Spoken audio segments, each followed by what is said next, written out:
Ambassador Kelver of the Zenthian Collective stood before the holographic display, his three eyes narrowing as he reviewed the invasion parameters for the 73rd time. Earth hung in the projection like a blue marble, ignorant and defenseless. The calculations were absolute. The human civilization possessed fusion reactors, rudimentary quantum computers, and chemical propulsion systems that could barely escape their own gravity well. They were children playing with fire. "The ultimatum has been transmitted," reported Commander Thex, her crystalline voice resonating through the War Council chamber. "They have 48 hours to surrender their planet and accept integration into the collective." Kelver gestured dismissively. "They'll surrender within 12. The psychological models are conclusive. Humans are emotional creatures, prone to fear and self-preservation. Once they see our armada, their governments will collapse into chaos." The Zenthian fleet consisted of 300 warships, each measuring 5 kilometers in length, powered by antimatter reactors capable of outputting exawatts of energy. Their weapons could crack continents. Their shields could withstand nuclear bombardment. In the Collective's 10,000-year expansion across the galaxy, no species had ever resisted after witnessing such overwhelming force. Earth's response came in 11 hours. It was not a message of surrender. "Negative, Collective vessels," the transmission began, crackling with electromagnetic interference. "This is Admiral Sarah Chen of the United Earth Defense Force. Your ultimatum is rejected. You have entered sovereign human space without authorization. You have 1 hour to withdraw, or we will consider your presence an act of war." The council chamber fell silent. Kelver's middle eye twitched, a sign of confusion among his species. "This is irrational," he said slowly. "Their largest military vessels are destroyers barely 200 meters long. They have no force projection capability beyond their moon. This is suicide." "Perhaps a demonstration is required," Thex suggested. "We could vaporize one of their orbital stations. The casualties would be minimal, but the message would be clear." Kelver agreed. Targeting solutions were calculated. A mining station on the far side of Earth's moon was selected. The lead dreadnought charged its primary plasma lance, capacitors humming with barely contained power. The weapon fired. A beam of superheated matter, traveling at 0.3 lightspeed, lanced across the void. It never reached its target. Something intercepted it. The sensors registered an anomaly. A spherical distortion in spacetime, roughly 30 meters in diameter, had appeared in the beam's path. The plasma didn't dissipate. It didn't scatter. It simply stopped existing, consumed by the distortion as if reality itself had opened its mouth and swallowed it whole. "What was that?"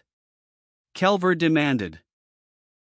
"Unknown technology," the sensor technician reported, mandibles clicking nervously.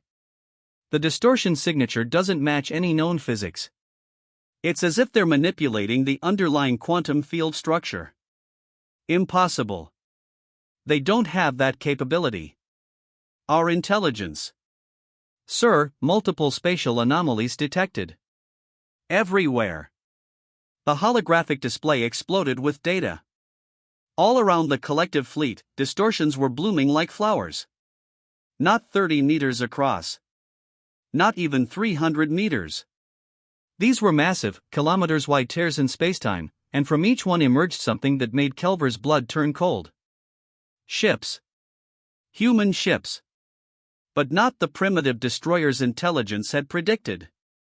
They were leviathans, each one dwarfing even the collective's mightiest dreadnoughts. Sleek, angular constructions of alloys that sensors couldn't properly analyze, covered in geometric patterns that seemed to shift and writhe. They numbered in the thousands, filling the space between Earth and Luna with their presence. Energy signatures blazed across the spectrum, exotic matter reactors operating on principles the collective had theorized but never achieved, weapon systems that made antimatter seem quaint by comparison. "Status report." Kelver's voice cracked with panic.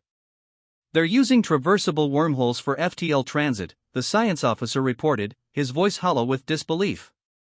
"Genuine Einstein-Rosen bridges, stabilized with exotic matter. The energy requirements should be impossible, but they're generating it somehow.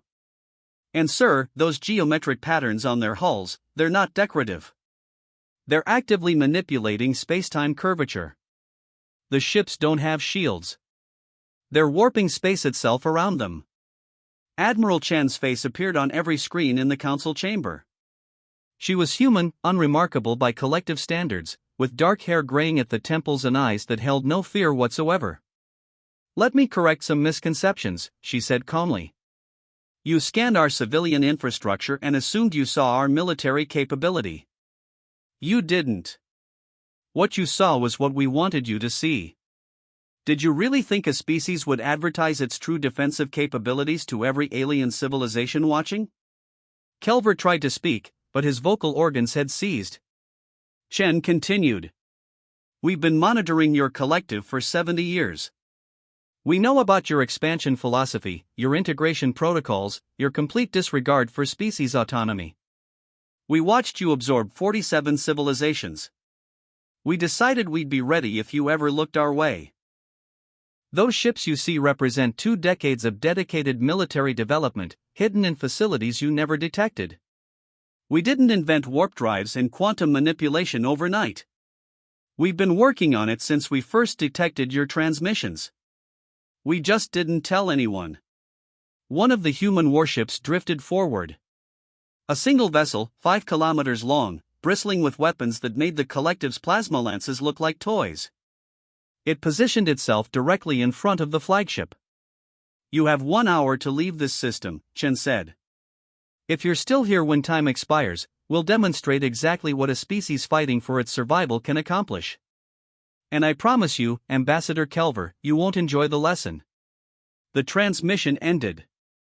Kelver looked at his fleet, then at the human armada that outnumbered them 10-1, equipped with technology that rendered the collective's forces obsolete. He thought about his 10,000-year empire and how it had been built on the assumption that force always prevailed. Recall all ships, he whispered. Full retreat. Maximum velocity.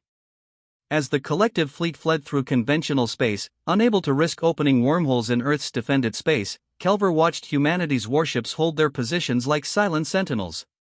He realized with bitter clarity what intelligence analysts had missed: humanity hadn't been primitive.